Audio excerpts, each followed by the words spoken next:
I'll let you guys in on a little content what's happening.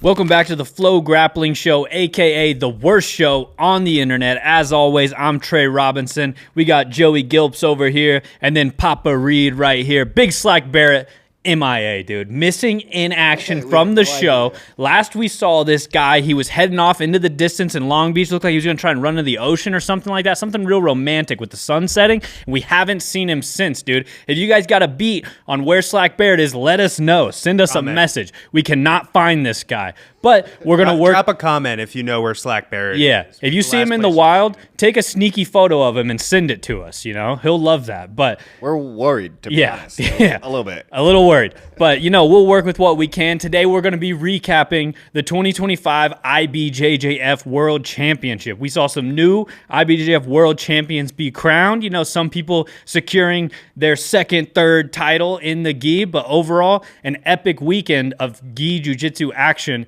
in Long Beach, California. I'll open up to the room to start. Anybody got any of the sickest stuff they saw? Anything just burning on your mind that you want to talk about from the World Championship? I mean, anytime you get 19 Black Belt World Championship finals, you're going to have so much awesome stuff. It was the best of the best. Over 100 people that FloGrappling has ranked in the top 10 were at this tournament across different weight classes, of course. And then awesome stuff. I kind of feel like the biggest story coming out of Worlds for me is Adam Wardzinski winning his second world title and laying his belt down on the mat. To me, that was the apex of the event. It felt like everything led up to that. Adam taking on another super tough bracket, proving it wasn't just a fluke. He is the man, and then retiring from the World Championships. Incredible, man. Yeah, that was an incredible moment for sure. It was wild to see Adam go from, like, we talked to him. We did a podcast, the last episode of this show, actually, the worst show on the internet, was with Adam, and we did it in his home in Las Vegas. And we kind of asked him, it was like, dude, 1 year ago at this exact time, you're not a world champion, you know, you hadn't even made it to the second day of Worlds yet. And then boom, fast forward now to today, two-time world champion, Grand Slam winner. You know, he won the IBJJF's Grand Slam, the 2024 Worlds, and then 2025 Pans, Brasileiros, Euros. And he did the Grand Slam in the same year, the one we kind of look at more, you know, where he... The 2025 Grand Slam. Yeah, where he won Euros, Pans, Brasileiros, and now the 2025 World Championship. That's insane, dude. And became... the crown. Yeah. He beat, another world champion, Gustavo Batista. I mean, just an unreal year. Crazy. It's like Adam really did go from having not won the biggest title to not only winning the biggest title now twice, but just checking off the box of every dude who had like beaten him previously and kind of really solidified himself as like the best heavyweight in the world. I got some echo going in my ear. If we could cut that. There we go. Thank you, boys. Thank you, boys in the booth. Let's give it up for the boys in the booth on that one. Woo! Cutting the echo. Click on it. Click on it. What about you, Reed? Any hot shit you saw? Yeah, I mean, definitely Adam Wardzinski is up there, especially the fact that he retired, laid his belt down on the mat. You know, we've been spending a lot of time this year, last year, with Adam. And, you know, that's been an incredible experience to kind of be a little bit, be a fly on the wall on his journey. And, yeah, you know, he kind of teased he was retiring at the Crown a little bit. If you remember last year in November, he kind of teased that. And then this time, you know, followed through, laid his belt down on the mat. And, you know, I think it's a big moment, right? Adam really is one of the most dominant guys in the sport right now. You know, he won Euros, Pans, Brasileiros, and now Worlds. So the 4 majors this year. So sort of feels like, you know, at the top of his game. You know, not a lot of people kind of go out really at the top of their game like this.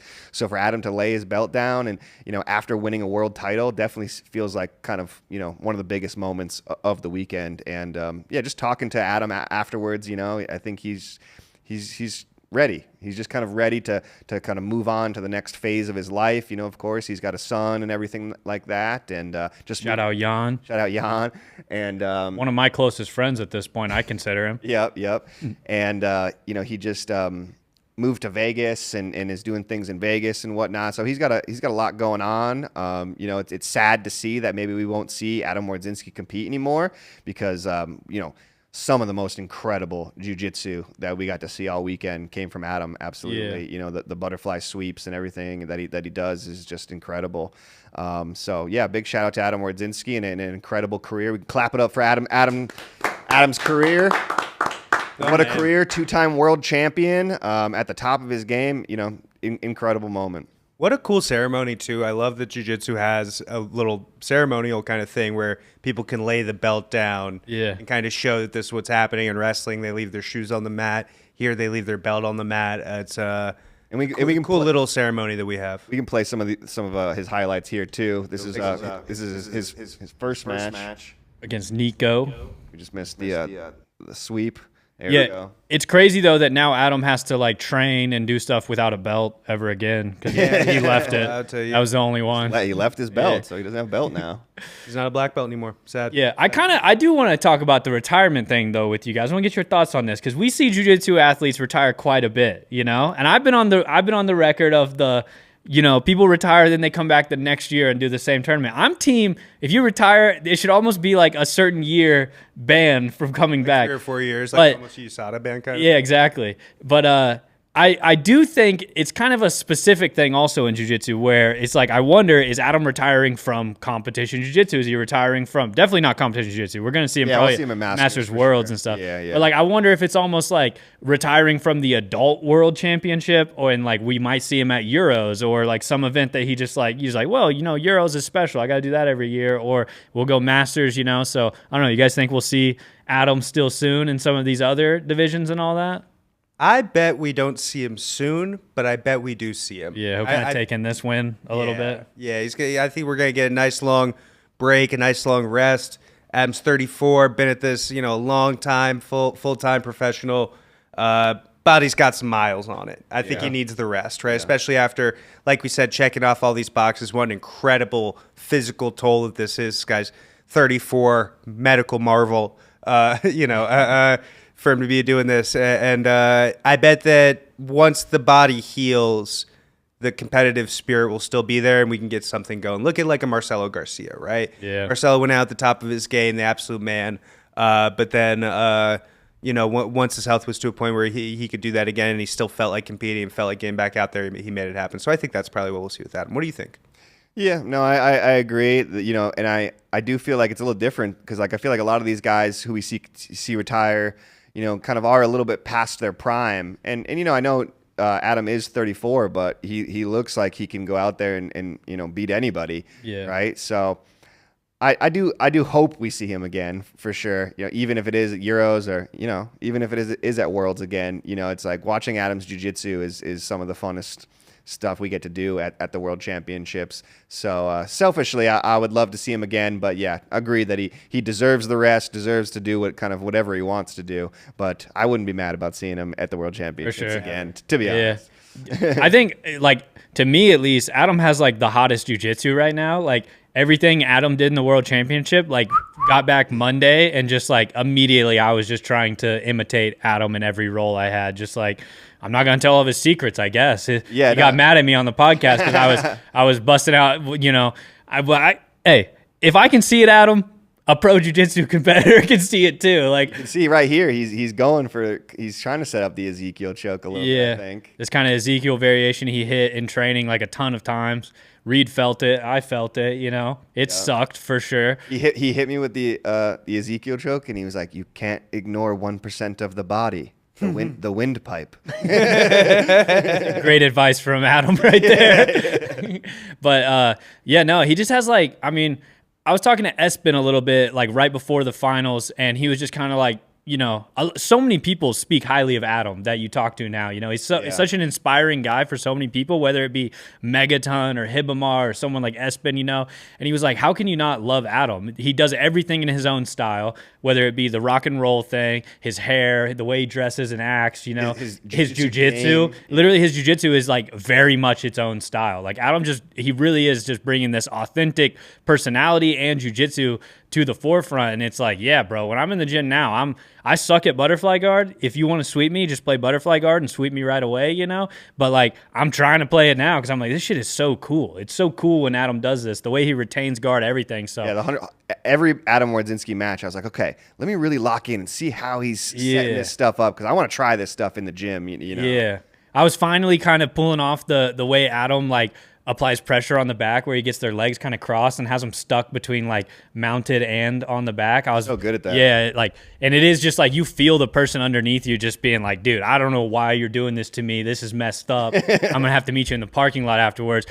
Man, they forget McKenzie gonna be on my team, man. I'm gonna get McKenzie to bust his knee in the parking lot. Shout out Megaton. He told us he was gonna get Megaton or McKenzie in the mix to help him out, which is awesome. But yeah. So Adam, one of the sickest doing it right now. Great to see him capture his second world championship for sure. I got a thing that I thought was one of the coolest moments, though. If you guys want to get into it, I thought Mia Fenegger. Yeah, that was super sick. Jumping up to black belt, kind of under the radar. Jace did the sneaky. Yeah, give us like what happened there, because I don't think everybody's super hip to kind of what really happened with Mia and Ashley, kind of that situation. So Mia and Ashley Fenegger, I'm sure everyone watching is hip to the Fenegger girls at this point. If you're not, dude, what have you been sleeping at Patrick Starr's house, living under the rock, buddy? You know. But Mia and Ashley are twins, and last year at Worlds, like this exact time, they closed out and won purple belt worlds. So 1 year ago they were competing as purple belts at the World Championship, and then they went on to kind of keep dominating everything. They got their brown belts last year at Worlds. Mia specifically got the medal whenever they closed out, right? At Nogi. They closed out at Nogi Worlds brown belt. Mia was the one who got the medal, which makes her officially eligible to move up and get her black belt and compete at the Black Belt World Championship. So we didn't know that was happening. It was just they won everything at brown belt pretty much throughout the year, throughout the Grand Slam. And then right before the World Championship, they kind of switched, and we saw Mia's name was moved to the black belt light featherweight division. Ashley stayed at brown belt. So then brown belt day comes around, and Ashley wins the brown belt World Championship at light feather. She gets promoted. Guy went ahead and ceremonially put the belt on Mia as well, giving her black belt officially like 72 hours, I think it was, before she would compete in the black belt division. But 48 hours before she would compete, 72 before she would win the title. Yeah, exactly. So basically right before it was black belt time, she like officially got her belt from her professor, but was already eligible to be in that division. And we talked to Guy and stuff, and Guy just kind of said, he was like, man, I looked at the division and I knew Mia's going to become a black belt world champion this year. Like, he was like, she's eligible. I'm going to move her up last minute. We'll see who just sees the registration change. And then he gave her the belt right before. So Ashley wins brown belt. They're super identical. So it's like, of course, it looks like the same girl won brown and then went on to win black, but it's like the twins. Ashley won brown. Mia bumped up and entered the black belt light feather division.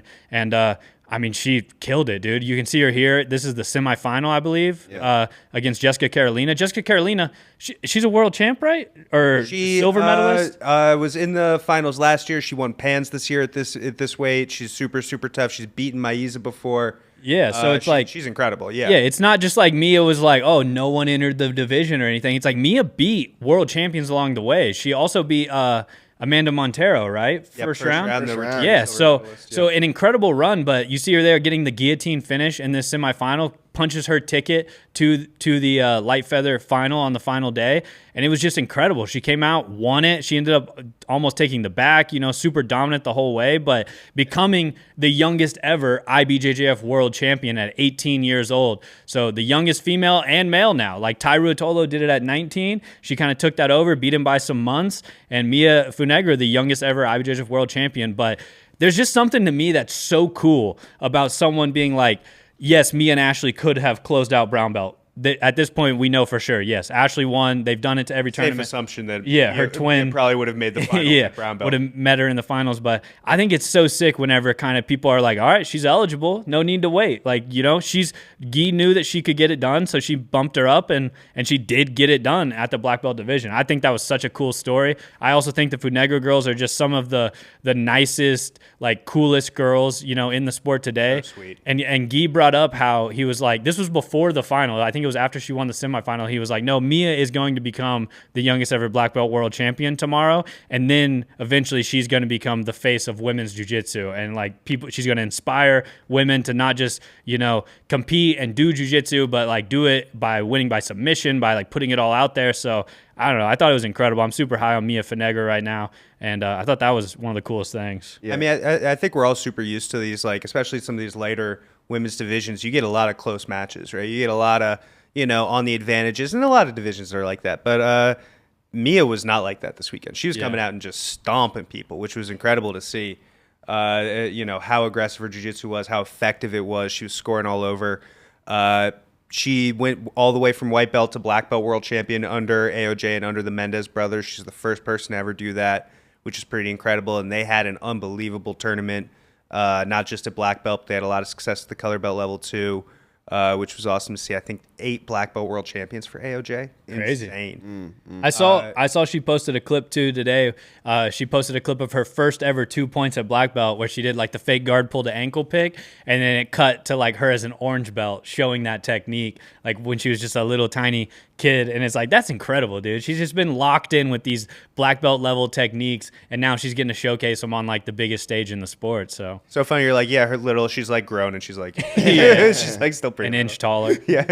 No, obviously she's super young, so like this is really like her first world title, but we're going to see Mia potentially here for the next 10 years at this weight class, so big upside for her. This is just the start of I have a feeling, an incredible career. Also, her sister, like you said, she got promoted to black belt as well after she won brown belt worlds. So her and her sister obviously are going to have an incredible career here for the next potentially 10 years, unless they retire or do other things, of course. Dude, they can keep competing and maybe they're dominant, maybe they find some bumps in the road, whatever the journey ends up being for them. They could do this for the next 10 years and still not be Masters eligible. Yeah. That's crazy to think about. Like exactly. 10 more years and they still aren't Masters eligible. Like incredible. I was talking to Guy a little bit after everything had kind of settled, and a couple of the finals might have still been going on, but all his guys were done.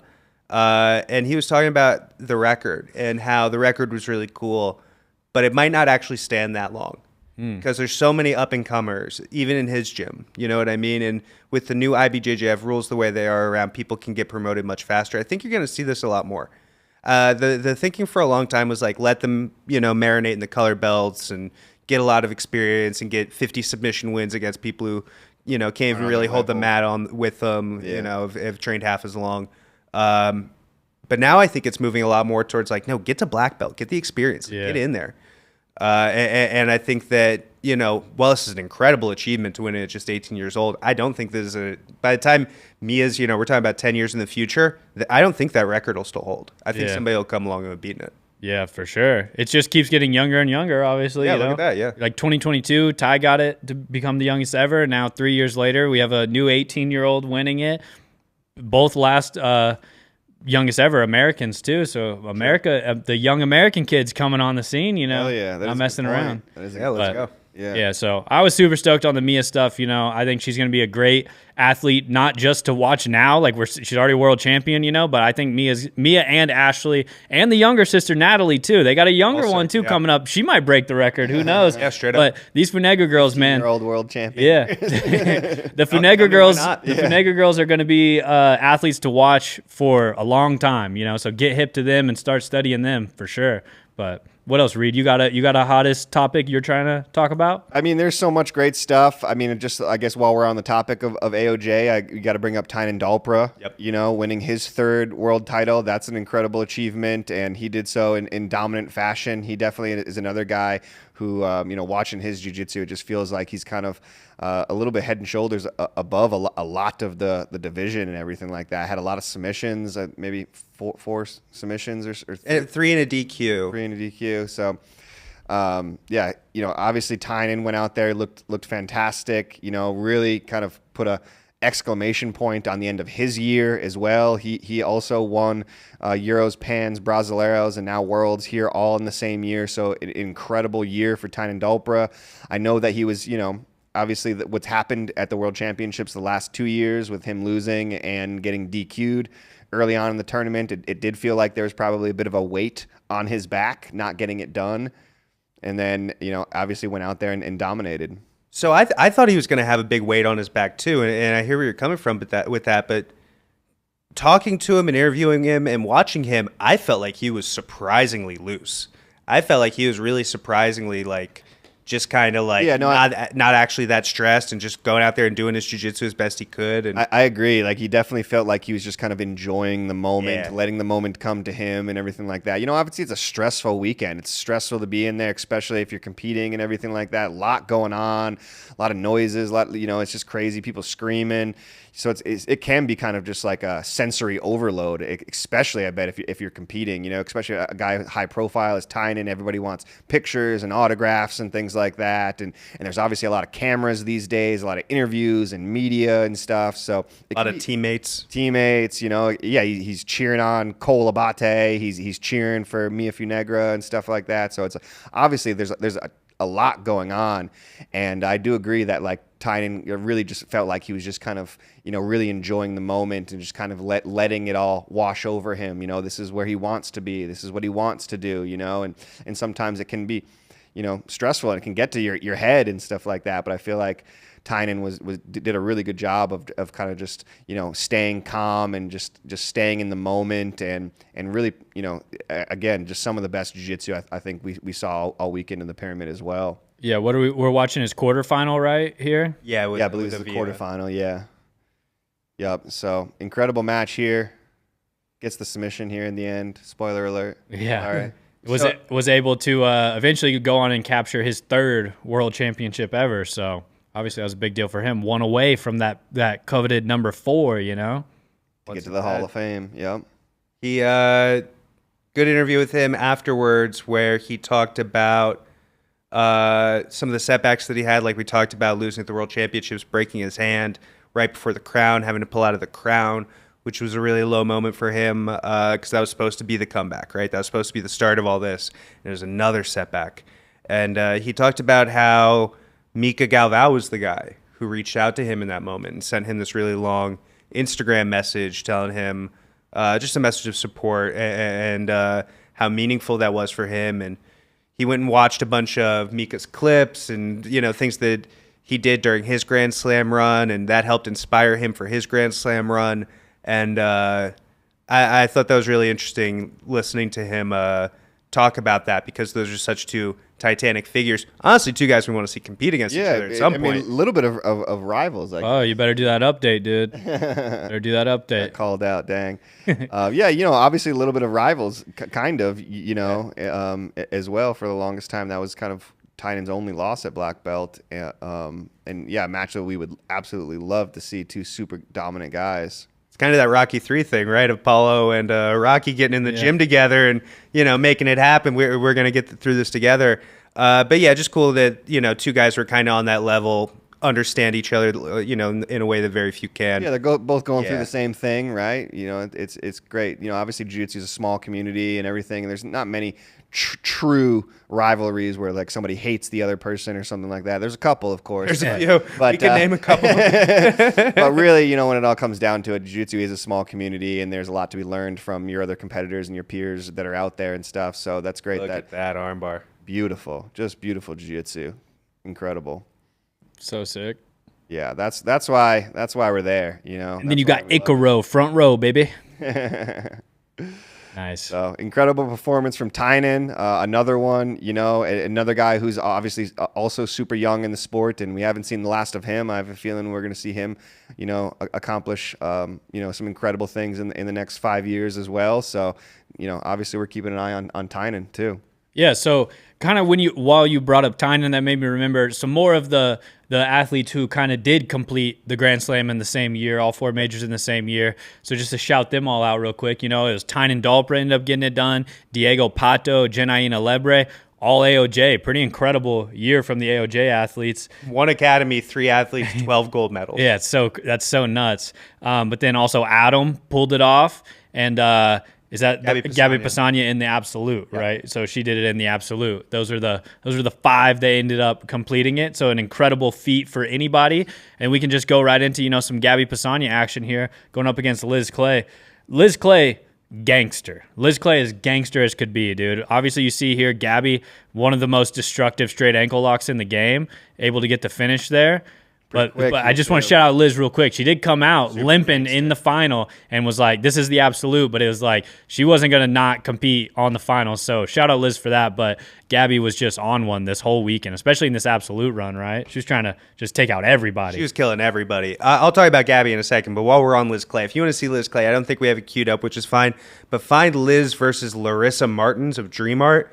Larissa saw that injured foot, came out, pulled right into a straight ankle lock, horsed the heck out of it. And then Liz countered into her own and ended up breaking Larissa's foot, which was just super gangster that she ate that. That was a crazy fight. But Gabby was going nuts this weekend. She started out by messing up Nadia Franklin's foot in like 10 seconds. She put the next girl out in a minute. Then she, breaks Liz Clay's foot. I don't know if it's actually broken. I'm not a doctor. It was all black and blue and swollen. It was super messed up. Not great. So I'm a doctor. I know. So it seemed very much like if you got close enough to Gabby, your health was now her decision, right? She just was like the most destructive person in the pyramid in a really, really crazy way. And then she had the 2 finals against Tayani, who also looked awesome. Tayani, I thought, especially like if you want to see her looking great, her in the absolute against Yara was nuts. She was all over, passing her guard multiple times. And then they met in the finals, and it was a super intense match. Rematch from Brasileiros, but Gabby gets it done in the end. Yeah, I mean, we talked about how, like, this could go different ways. It's like Tayani now found a chink in the armor. She knows she can beat Gabby, but also Gabby's like, she's one of the best to ever do it at this point. And like, sometimes a loss is the extra fuel needed. And I think she came out with some extra fuel, to be honest. Like here you see she's kind of sinking in the choke in the absolute final. This is the absolute, right? No, this was the weight class. No, this was the absolute. This was the absolute. Yeah, okay. Yeah, they had that close match kind of in the first weight class final.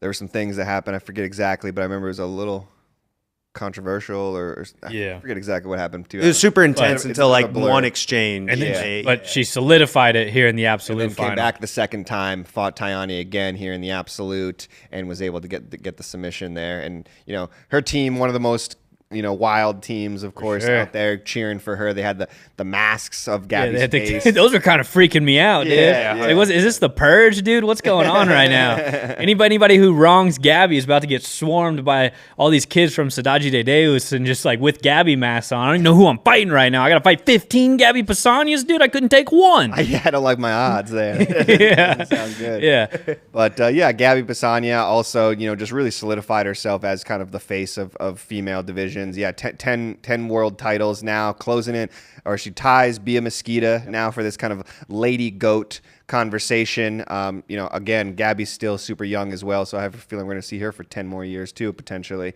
But yeah, and then she's closing in on Bushesha's 13 world titles. So 2 more years, 2 more worlds, and if she gets double gold, obviously she's going to surpass Bushesha. So obviously that would be an incredible achievement because really that Bushesha world title record felt like for the longest time it was kind of untouchable, and until Gabby was like started really coming around and it was like, oh, maybe Gabby actually is going to beat this. Yeah, I mean, what an incredible thing for jiu-jitsu for us to just keep seeing these records now, like not just like some being broken multiple times, and some just like nearing more and more in sight, where it's like, wow, the evolution of jiu-jitsu is strong right now. It's just the game is getting better and better.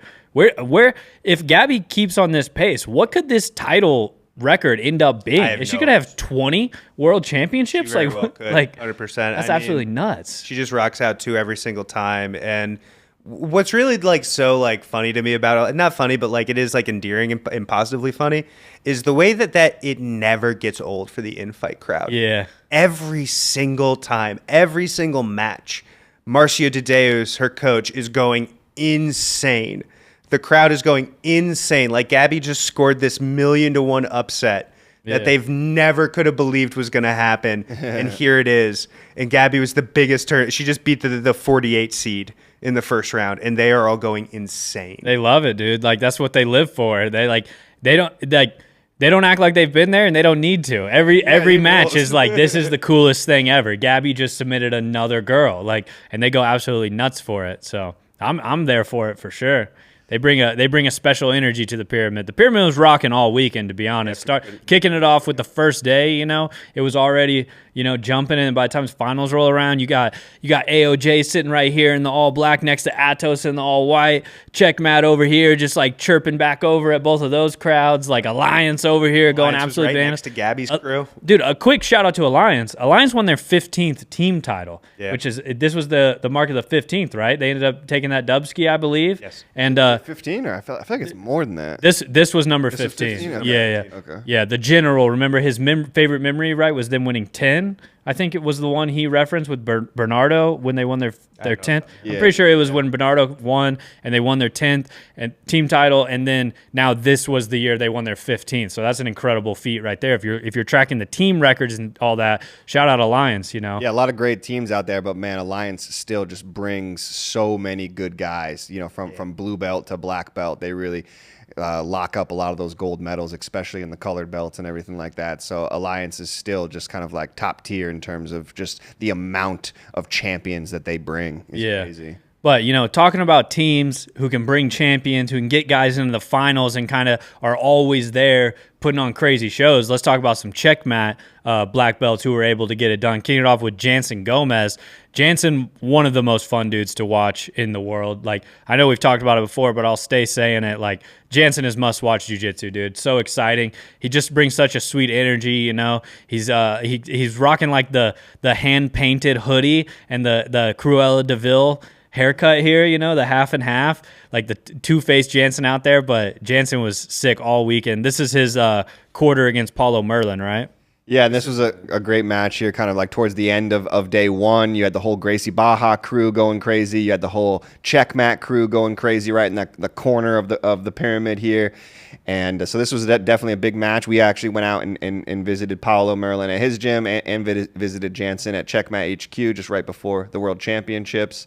And so both crews were going crazy, and especially once Jansen got this armbar, Checkmat started going wild. But yeah, you just gotta love Jansen's jiu-jitsu. It just feels like he throws the kitchen sink. He doesn't care about the strategy or advantages or anything like that. He's just going out to like stunt on you, 100%. and like that is just so fun to watch. And this was his, I think, third submission of the day, of day one. He had 3 submissions. And this was the third one, so a big match here from Jansen. But love the haircut, love the style too. We're talking about Adam's style. Jansen really has a style all his own as well. And yeah, just couldn't agree more that this guy just has some of the most fantastic jiu-jitsu you'll ever see. I love watching Jansen, and when the Checkmat crew starts getting rowdy, the tops start getting popped. You got Lucas Leite shirtless up there in the middle of them yelling and everything. I love that you can visibly see Jansen just absorbing that energy and just start going nuts. Like he'll be near passing, and then it's like, oh, the boys are behind me, dude. I better start popping off, and he'll just start going crazy. He's clapping in their face. Getting everyone out of their game, just like starts going nuts. And like in that match, you could see it. Like you can't see the crowd, but when the crowd starts going crazy because Jansen just starts going side to side, passes, knee on belly, gets the mount, gets an armbar. It's like, whew, Jansen just hit a new level by everyone just going nuts for him. You got hit by some I got fluids, a bunch of right? water sport on. We'll believe it's water, pal. It was in a water bottle, so we're gonna say it was water, but I don't know that for sure. They started chucking everything. There was some. There was a smell test that didn't quite pass. But man, what an awesome match there. Those guys had an awesome match at the Orange County Open like 2 weeks before that, and shout out to Paulo Merlin. I thought had a great tournament. I thought he looked awesome at medium heavy. And that was just a really fun division. The Vetteracci brothers didn't end up making it out, but Batista comes out through the other side for a rematch in the finals, which was incredible. And last year it was Batista winning his world title. Move it down in a little. I don't have to fix this audio. There we go. Peek behind the curtains. And yeah, it was Batista submitting Jansen and taking Jansen out of the absolute final. Very consequential fight there for Jansen, and then they got the rematch, and yeah, like you said, Jansen just sends everything, right? Yeah, for sure. Yeah, and so this is the rematch of the finals from last year, where Gustavo was able to get that ankle lock and really kind of injured Jansen, and he wasn't able to go do his absolute final, so he got double silver. So you know that there was a little bit of maybe weight on this match as well as a rematch. He got submitted last time, world final again. And Gustavo had some good looks early on too, like where he was able to kind of get single leg X, and looks like he was like even going after. Almost got the bite on the straight ankle. Yeah, it looked like he was going after that same super early, straight ankle, and it was like, oh man, are we going to see this again? But obviously, Jansen talked about it in our interview that we did with him in Checkmat on the vlog just before the World Championships, where he said that he just kind of had a fleeting moment where he wasn't 100% locked in, and he realized that if you have even just one moment where you're not 100% on your game, you can get caught, So maybe that was a kind of a good lesson for him to learn, because this whole weekend he obviously was on top of it, and he had 6 advantages here, but no points. But obviously, I think really Jansen was kind of all over Gustavo. Had a lot of good looks, almost took his back there.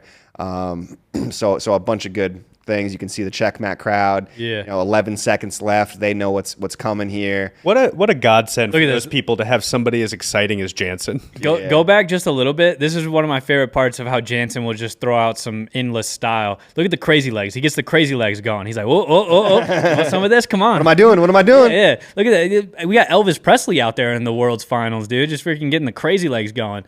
People are watching at home with their yellow belt kids saying like, no, don't watch the rock and roll. It's bad. Yeah. And he was talking about that too, because we asked him about that a little bit, and he said it was like a game that they used to play back in the day, like it was like Life or Death or something like that. Yeah, I think so. Where you got hit, you had to like lay down and play dead or whatever. Yeah, and so it was kind of like a throwback to like the game that they used to play as kids when he was young doing jiu-jitsu, because Jansen started jiu-jitsu very, very young as well, and so.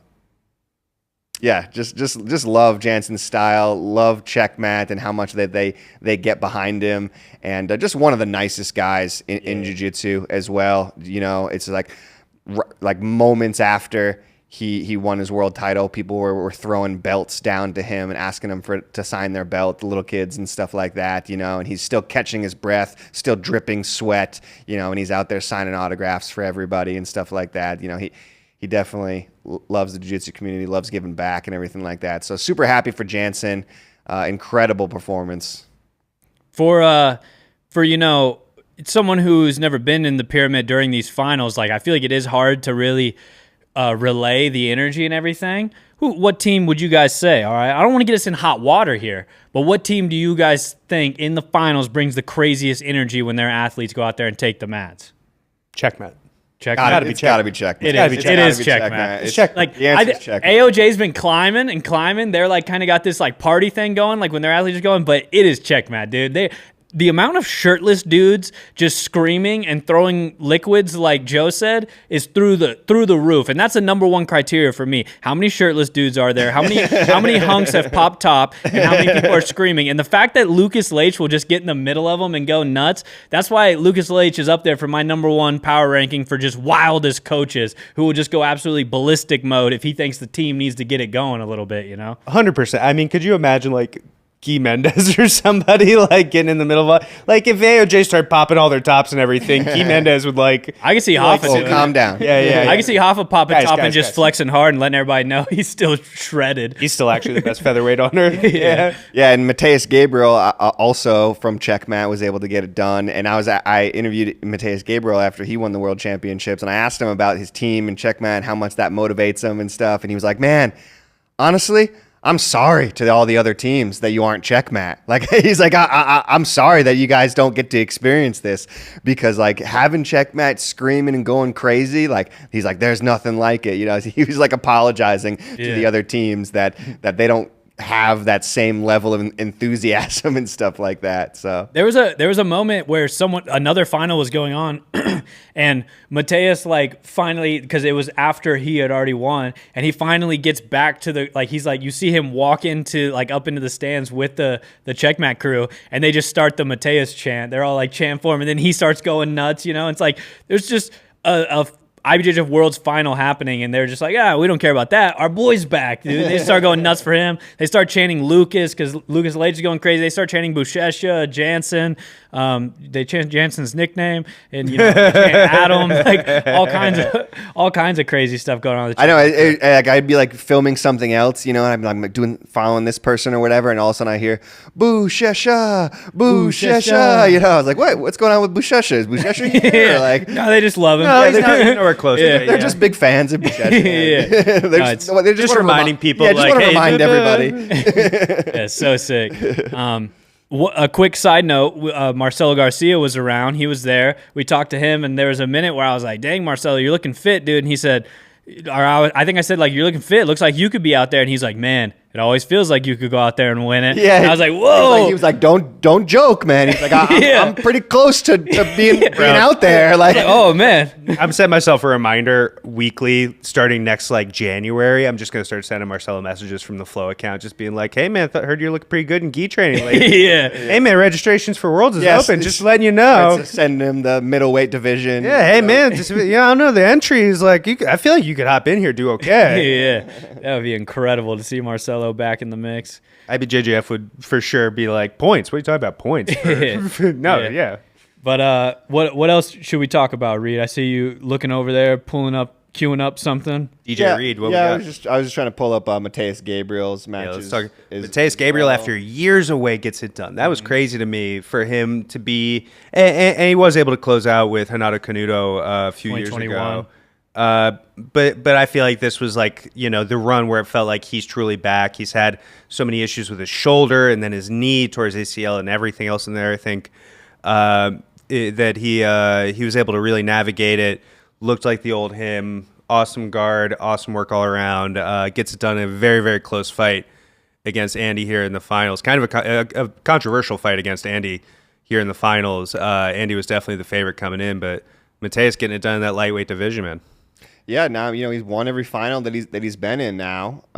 So obviously Mateus Gabriel is kind of back. I think for a long time we weren't 100% sure if we were going to see him back, what he was doing. He had a knee injury. Was he going to kind of go on to MMA or where was he going to go? But do the one championship thing. Yeah, exactly. Kind of, he's already got his world titles, but he obviously jumped back in there, and obviously Andy had an incredible tournament as well, and I think a lot of us thought that maybe this was going to be Andy's year, but obviously Mateus Gabriel played spoiler and really proved that, when he's healthy, he's the guy. Mm-hmm. And, obviously, again, you see the whole crowd going crazy here. I had a good angle on Lucas Leitch when he was winning this right now, and he just kept turning over to my camera and just screaming in Portuguese, into my camera with his shirt off. He was going wild. So yeah, just an incredible performance from Mateus, and like I said, if there was any doubt, I think he removed a lot of it. That he's healthy, and when he's healthy, he can beat the best in the world. So. Yeah, and for like a quick note on Mateus Gabriel, because we talk about the churn of jiu-jitsu and how there's always new people. If you're seeing someone playing black hole, or if you're messing around in the black hole, or you think this is Mateus Gabriel. Mateus Gabriel invented the black hole. He popularized it. He's the one who showed all that. So if you're not hip to Mateus Gabriel, because like you said, he closed out in 2021 with Renato. 2019 was his first world championship, right? So, in jiu-jitsu years, that's a long time. So if you're not hip to it, or if you're into the black hole, go back and watch Mateus Gabriel. This is where that comes from. His final against Marcio Andre in 2019 at the World Championships, he hits the black hole, and I really feel like since then you've just seen that black hole position just kind of explode, and it really kills a lot of that deep half stuff if you're having trouble in that position. I feel like it really helps. And just an incredible fun submission to hit. Yeah, it's a cool one. To be honest, So yeah, that's definitely Mateus Gabriel's MO all over it. We didn't see any black hole this time around, but obviously he's got it up his sleeve. I feel like people might be hip to what he wants to. Yeah, for sure. Man, I definitely, it's hard not to feel for Andy. Right? Yeah. It's hard not to feel for Andy. His fourth time in a row being in the finals. He's yet to win it. We all know how tough he is. He's one of the best pound-for-pound guys on earth. Mm-hmm. So talented. Controversial call there in the finals. Referees looked at it, came to their conclusion, 2 points.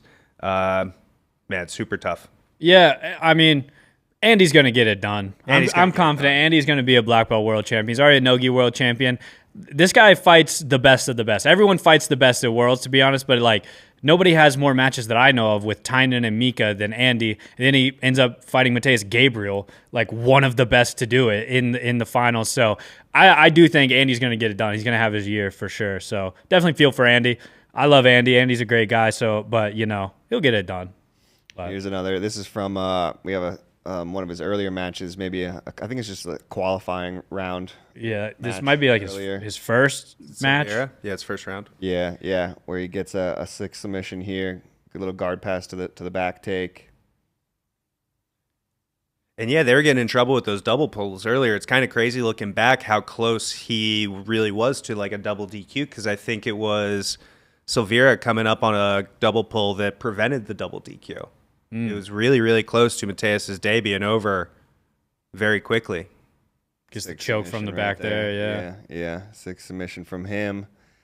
So man, there's just so many people to watch. To be honest, it's like it's there's what is it, 12 mats, right? 12 mats. It's like it's hard to keep an eye on every little thing that went down. To be honest, so. If we did miss it, apologies on if we did miss your match or whatever. But of course, you can watch them all on FloGrappling.com, and we're still going through a lot of our footage and everything, and just trying to make sure that everybody gets the shine and everybody gets to see what happened at Worlds, because it was an epic weekend, just an incredible weekend in the Pyramid, really delivered. So stay tuned for a lot more coming out of the World Championships and follow along. For sure. Yeah, we got a lot more coming out and everything. Got to shout out, obviously, Gabby Paganas, double gold in the female divisions. Eric Muniz, double gold in the male divisions, right? He ended up having his final against Nolan Stewart. Nolan Stewart's a beast, dude. It was fun to watch Nolan Stewart. I wasn't crazy hip to him before this year, but then he kept popping up more and more, and thought he was really game dude. But Eric is just so dang good at jiu-jitsu. It's like pretty crazy. It's insane how good Eric is at jiu-jitsu. He just makes it look so effortless, to be honest. Yeah, bro. It was like earlier someone asked me like, oh, how did Eric's match go? And I was like, well, he just kind of slowly accumulated a ton of points. Didn't really seem like he was trying, but just ended up with like 17 points or something, kind of super dominant, just kind of cruising through as many points as he wanted. It's like, that just seems like it's Eric's choice in a lot of these matches. Like, how much does he want to score, Straight up. Which is crazy to think about him just doing that at the Black Belt World stage, And Nolan too is like has such an incredible guard. Like if you watch him, especially this year, it's like his guard is such a hard thing to pass, and like he's so good at the omoplatas. I think best omoplata in competitive jiu-jitsu right now is Nolan. Yeah, he has an incredible guard, and he really trips people up with it. He's tripping people up with it all weekend. And he's had great matches with Eric. He had a great match with Eric in the finals of the Brasileiros there, where it was a very close match. And I even saw when I walked backstage and I saw Eric and Mayram drilling guard passes and stuff like that, like right before the finals started. So Eric definitely knew how tough of an opponent Nolan is for sure. But as you can see right now, he's already put up 7 points halfway through the match. And, like in a world of advantages and kind of really close matches, it's incredible to see Eric go out and just put big numbers up against a guy like Nolan in the finals. 100%. I think we all have seen enough very competitive jiu-jitsu that we know that if a guy is up 2-0 and playing guard, he's probably winning. You know what I mean? This match is over, especially if it's the finals. Yeah. But with Eric, he just keeps pouring it on. The one sweep he always does just genuinely does look like he just grabs 2 grips, and then the other guy over time just has to sit down. Yeah. He's not even, he doesn't do a big throw, he doesn't do a big lift, he doesn't trip him. Just he gets these 2 grips and just kind of steers and steers and steers, and then he's able to get up With on the collar and the pants. Is that it's like a sleeve a lot of times in the pants. Gotcha. But yeah, sometimes with the collar he'll get to it too. Yeah. It's incredible. It's crazy to watch. Absolutely dominant. Getting better his English as well, which I very much appreciate. Yeah. Nothing but respect for him. Really one of the greatest to ever do it at this point. Future Hall of Famer. I feel like we have a future Hall of Famer. We could throw that around for a lot of these guys like Batista and Jansen and Tynan and all these guys. But Eric is definitely like an all-time great kind of guy. Yeah, it's like when you really think of like who's gonna beat him or who's gonna dethrone him, like it's kind of a short list on potential guys who could beat him in the absolute division. So Even coming up. yeah, exactly. Have to see somebody like Victor Hugo or Marigali get back in the mix, Yeah, Let him know. or Anderson. Would love to I see the suppose. Jansen match. Yeah, Anderson would need to get in there. Would love to see the Jansen match. Obviously, we were supposed to see that one last year in the absolute final. Didn't get to see it. Jansen didn't enter the absolute this time around. Obviously, he was just kind of really focused on getting his second world title. But I have a feeling we'll see Jansen maybe hopefully next year in the absolute division, and who knows, maybe we see that match finally happen, because would love to see Jansen kind of go against Eric's guard. I still feel like Eric has a little to prove too, just because when you look at all his Worlds runs, he's had so many great runs at Worlds, but the last two times he's been 3 absolute finals. The one match that he had, he got tapped out in. Then the other 2 were forfeit wins where the other guy wasn't able to go against him. Yeah. You know what I mean? He has not been able to have. He was in the final against Marigali, right? And against Marigali Marigali. won by points. Yeah, or but advantage. he's a 2-time absolute champion who's yet to win an absolute championship match. Yeah. Yeah, that's So true. just like I feel like he's still kind of seeking that, like, Yeah. I did it. I faced everybody. I tapped and beat everybody. Yeah, because you'd really think that Eric would be kind of, much more famous, I guess, a little bit, and I think he does have a couple of those things going against him, in that, like, his jiu-jitsu, he does just kind of look effortless out there, and that he's kind of had a couple bad draws there just in the absolute final, just not having the other guy be able to compete. It wasn't his fault, obviously, so... It was supposed to be Gutenberg. Gutenberg injured his foot in the weight class final that he had against Roosevelt. Shout out Roosevelt. How many black belt world champions start jiu-jitsu at 21? That's pretty crazy. That is nuts. You know what I mean? For him to be able to do that is, and I know that he's been through a lot. He's talked about his story before, selling waters at stoplights and stuff, trying to afford a gi when he was a young guy. For him to now be a black belt world champion, best in the world type of guy is pretty incredible too. Shout out to Roosevelt. Definitely. Another guy I want to talk about is Joah Bis Naga, aka Joah Mendes. This is the champion from Atos this time around. Joah Bis Naga came in as the 22 seed? 22 seed. In one of the hardest brackets, the featherweight division. And obviously he fought Mayrum in the finals. Mayrum beat Kolabate to make it to the finals. And then Mayrum, how many world championships does Mayrum have at this point? Just only the one? Yep. Oh, wow. So this feels weight like class feels like a ton. Oh, no, he has 2. He has one at light feather, too. Yeah, there we go. Yeah. Okay. So 2-time world champion, 1 time at feather. Feather doesn't repeat a lot, to be honest. It's changed every year since last 7 years have had a new champion. Since Cobrinha did it. It was Mendes did it for 5, Cobrinha for 2, I believe, and then everything else since has been a different champion. So it's like, obviously anybody can win, but it's like, okay, Mayrum in the finals. You got Joah Bis Naga, super game dude, but like we've seen him take losses and stuff. So it feels like this is Mayrum's time to win a third. And Joah Bis Naga had other plans. And kind of one of the things that made me feel the best at the end of this was the joy you could see in Bis Naga's face. Like, it was incredible to watch. Like, you talk about Roosevelt starting at 21, selling waters to get a gi, all of that. It's like Bis Naga probably trained since he was a kid. I think that's how he got the name. His dad dropped him off the gym and called him Bis Naga or something, or take care of my little Bis Naga, which is like a little cake or a little cookie, I think. Biscuit, right? And so he just got called that forever ever since then. And just see him realize his dreams like that, and just like was so elated with joy. It's like that's an infectious feeling. Like it's incredible to watch these people like actually achieve their dreams, and like that's one of the things that's so beautiful and so magical about the World Championship is you really do see these people overcome all the odds and achieve their dreams, and you get to see the emotion just like overwhelm them on the mats right there. And that really is one of the most special things about Worlds, in my opinion. And I feel like Bis Naga was a great example of this. After he was able to get the win here, it was like, oh wow, like it's hard for an outsider to see how much this means to somebody until that moment really comes to life. So I thought that was super epic to see. Yeah, and we've talked a lot about Mayrum, and we're super high on Mayrum, and obviously he's got some really flashy, fun jiu-jitsu to watch, especially on the feet and everything like that, So it felt like kind of a bad style matchup for Joao as well, to be honest. Someone who's just a little bit more explosive and things like that. Mayrum's so good at passing. Yeah, exactly. So quick and everything. So to see Joao go out there and, not that he dominated the match, but I feel like he really kind of did dictate where the match was, taking place. I was really surprised it was a split when it went to a decision. I thought that, there's advantages, but there's also like half advantages, you know what I mean? Where it's okay, you didn't get it, but like I know what's up. And I felt like Joao had a ton of those. Yeah.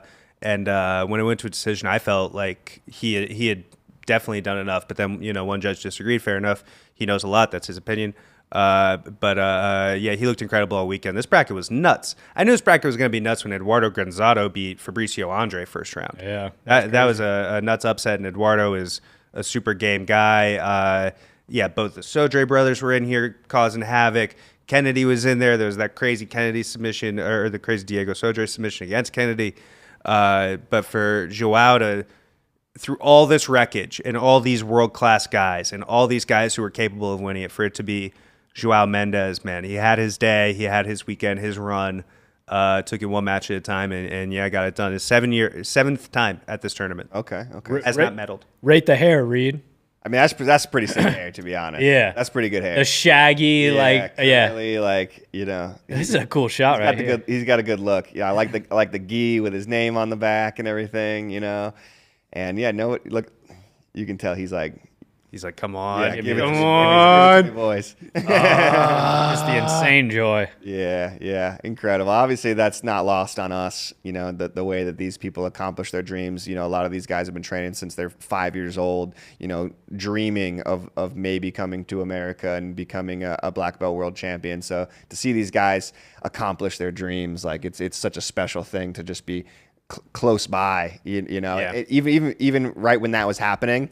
I was filming Andy Murasaki because he was just about to go. I was filming Andy and Mateus in their corners, and right when they announced Joao, Andy just like went crazy, and he's warming up. He's about to walk on the mat for his final, and to see him kind of still supporting his teammates and everything like that, going crazy. I was like, oh, hell yeah. Like, obviously Checkmat's got the hype and everything like that, but, Atos support their own really well too. Big brotherhood. So in the interview that's on the site now with Joao, he shouts out at Andy, and he says 2.5 years ago, Andy Murasaki told me, bro, you're amazing. If you just train like crazy for 2 years, you're going to be a world champion. You're going to be a black belt world champion.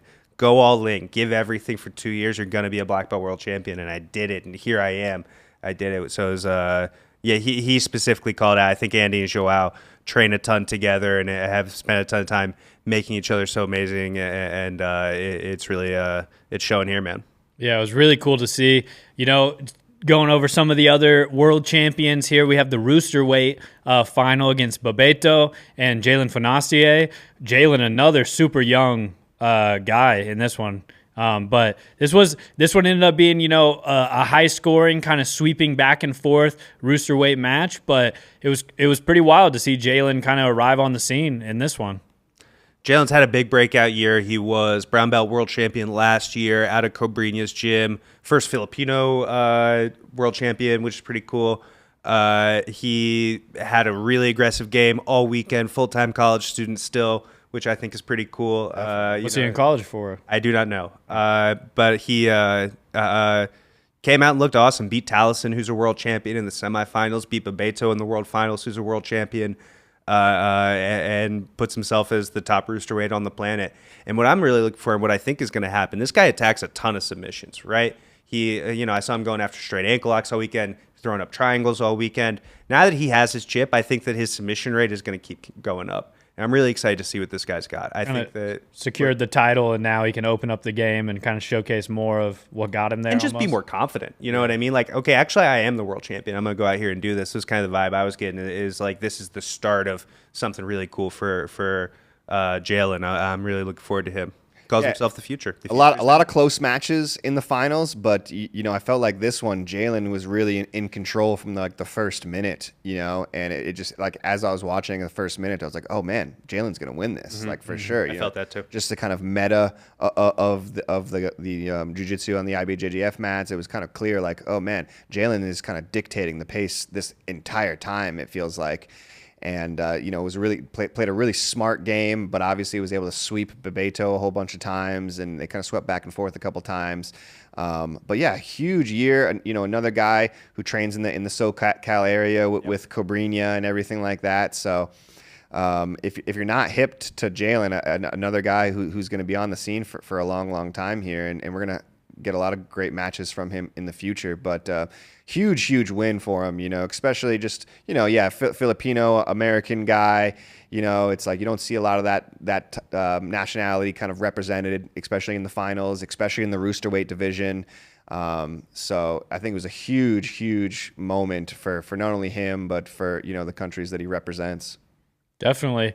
I think some other people just to talk about real quick, we mentioned Jenaina Lebre winning the all four in the same year Grand Slam. So she obviously got it done this year. Super sick. Jenaina, one of the best in the world right now. Also, her teammate Lori Campos able to get a submission in the final. She ended up locking up the triangle, and she's looked great all year as well. So, got to shout out both of them.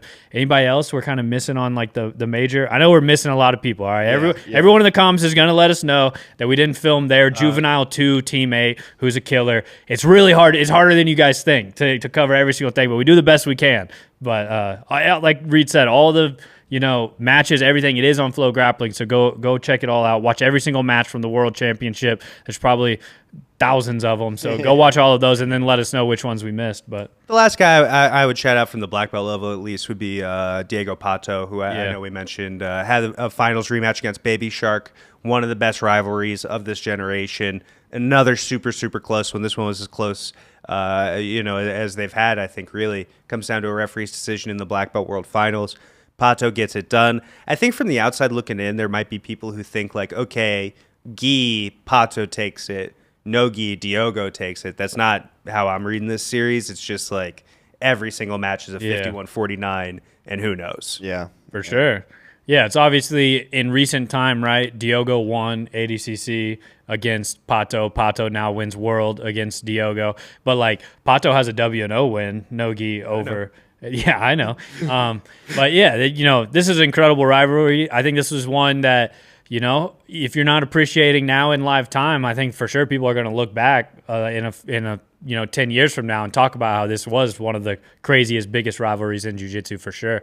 But Maisa Bastos as well looked incredibly dominant. Was it six world titles now? So like that's crazy, to be honest. The last time she lost at Worlds, she was a brown belt. And she lost to Laurie Campos. Oh, really? Yeah, they faced in the Brown Belt World Finals in 2018. They both got their black belts. Oh, that's awesome. So big. Either year, one was AOJ. Yeah, big year for her as well.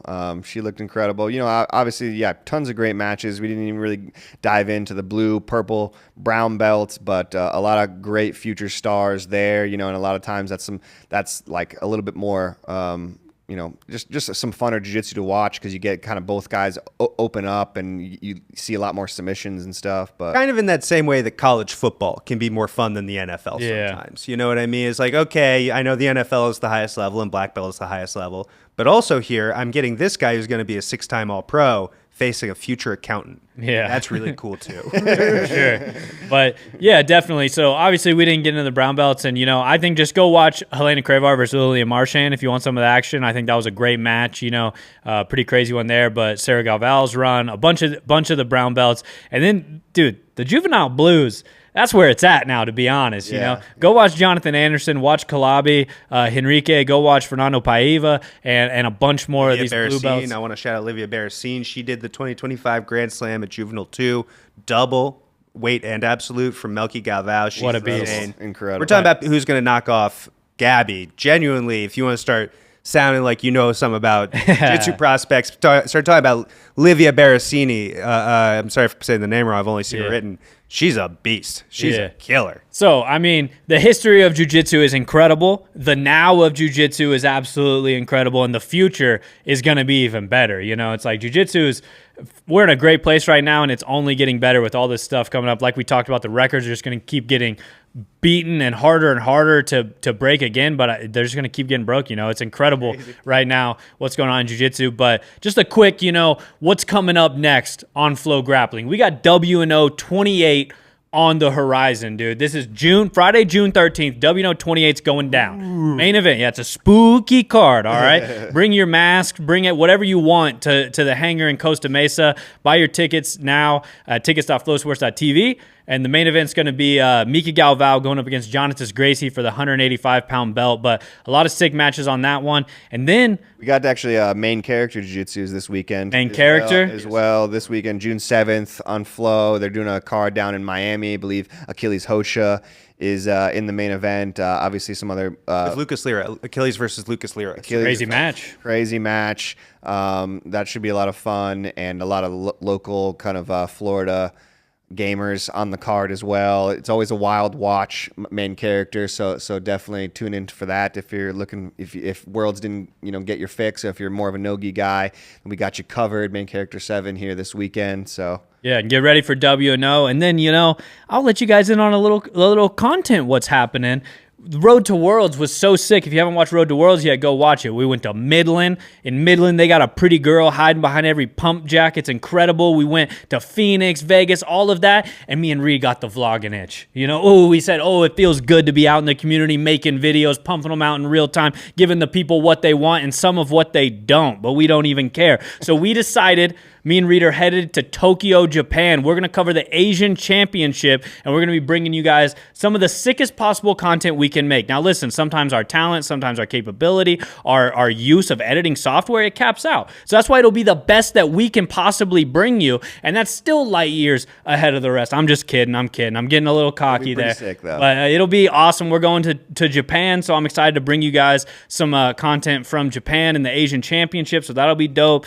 And of course, we'll be back on the podcast probably next episode. We're probably going all in on WNO, breaking down that whole card. So let us know in the comment, what some of your favorite stuff from Worlds was, what some of the stuff you guys are looking forward to next. And we'll see all of you in the next episode.